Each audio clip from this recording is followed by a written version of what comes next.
បើយើងអង្គុយតែសោកស្ដាយថាស្ពានជួយច្បាត្រូវបានផ្ដាច់ដោយសារសង្គ្រាមហើយអត់កសាងឡើងវិញយើងក៏គ្មានសាលនៅទីនេះដែរនិយាយឲ្យច្បាស់ចឹងបង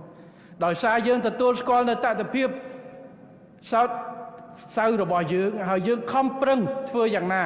ជាមូលដ្ឋានកាន់តែរឹងមាំយើងដើរក្រោយប្រទេសជិតខាងតែយើងត្រូវតែខំប្រឹងដើម្បីឲ្យតាមទាន់គេហើយនឹងវ៉ាគេនៅខាងមុខនេះគឺជាអ្វីដែលយើងត្រូវធ្វើ